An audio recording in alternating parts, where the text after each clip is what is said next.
سڵاو ئەم کاتتان باش لە هەرێمی کوردستان لە هەر پارێزگایەک و بەتەواوی دام و دەستگا حکوومیەکان بەردەوام چاودێری بازاڕ دەکەن.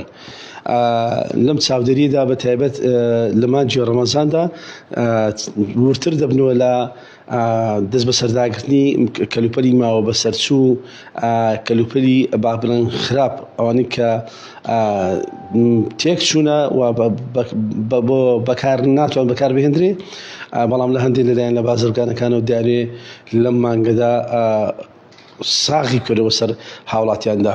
لەم چوارچێوەشدا لە مانگی ڕەمەزاندا وەزارەتی بازرگانی و پیشەسازی لە هەرێمی کوردستان بەدایان تۆن کەلوپەلی بە سەرچووی دەست بە سەرداگرتووە لە شوێنە جیاجەکان هەرێمی کوردستان. بۆ زانیاری زیاتر لەسەر ئەم دەست بە سەرداگرتن ئێستا ساڵح هەرکی بەڕووری ڕاگەاندنی و پەیوەندیەکانی وەزارەتی بازرگانی وێرە. کاک ساڵح هەم کاتت باش، ئەگەر پێمان بڵێ بەو تەواوەتی بەوردی کۆی ئەو کەلوپەلانەی کە دەستان بە سەرداگرتووە لە هەرێمی کوردستان لە مانگی ڕەمەزان چەندە؟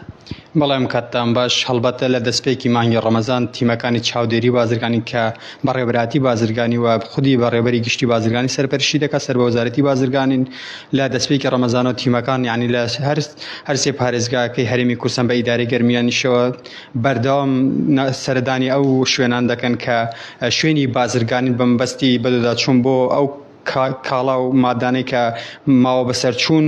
دەتوانم ئاماژە بە هەندێک ژمارە بکەم کە لە ماوەی یەک مانگدا کە بڵێ دەستیان بەسەرداگرتووە ئەو شوێنانی کە داخراون لە شاری دهۆک 21 تەن کە کۆی گشتی 34 تەنە، بەڵام بەپێی حەجمی شارەکان ڕێژەکە دەگۆڕێت. لە شاری دهۆک 21 تەنە، لە شاری هەولێریش 10 تەن، لە سلێمانی 2 تەن، لە گەرمیانش کەمتر لە تەنێک کە کۆی گشتی دەکات زیاتر لە 34 تەن ئەو مادانەی بڵێ دەستیان بەسەرداگیرە لەلایەن تیمەکانی چاودێری بازرگانی.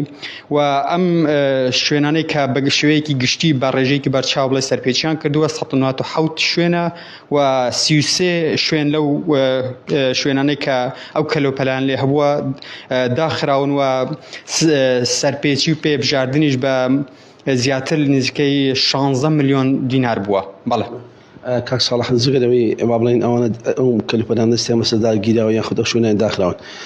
ئەو هەڵوەتە بەس لە مانگی ڕەمەزانە یان خود وەزارەتەکە پلانی هەیە، بەڕامە هەیە لە دوای ڕەمەزانیش دەست بەسەر ئەو کەلوپەلانە دابگری یاخود ئەو شوێنانی کە سەرپەرچی تیا دەکەن بۆ هەمان شێوە دابخرێت؟ تیمەکانی چاودێری بازرگانی کۆی ساڵ یعنی کۆی مانگەکان یعنی بەدواداچوون بۆ شوێنەکان دەکەن، بەڵام هەڵبەتە لەبەرەوەی کە مانگی ڕەمەزان زیاتر بازرگانان ئەو هەر دەرفەتە دەقۆزنەوە کەلوپەلی ماوە بە سەرچوو دەهێننەوە بازارەکان ساغ دەکەنەوە. تیمەکانی بازرگانی بڵێ لەم مانگە زیاتر تیمەکان بڵێ چاودێریان چڕ کردەوە بۆ ئەوەی بتوانن دەست بەسەر هەموو ئەو مادەدان بگرن کە بە نایاسایی لە بازارەکان ساغ دەکرێتەوە. گەرم وڵاتان ئەوەی گوێتانێ بوو کە وەزارەتی بازرگانی لە مانگی ڕەمەزاندا دەستی بەسەر زیاتر 34 تۆن کەلوپەلی ماوە بەسەرچوو داگرتووە، نزیکەی 200 شوێنیشی بەهۆی سەرپێچیەکانەوە داخستووە و ژمارەیەکیش لەو داخستانە پێبژاردنیان پێکراوە. هاوشێوەی با بڵێن ئەو وەزارەتی بازرگانی لیژەکانی قایمقامێتیش لە پارێزگاکانی هەرێمی کوردستان بە هەمان شێوە چاودێری و شوێنانە دەکەن کە لە ماوەی ڕابردووە کۆمەڵ شوێنیان داخستووە، کۆمەڵێک کاری سەیری تێدا ئەنجام درراوە بە تایبەتی لە خواردن.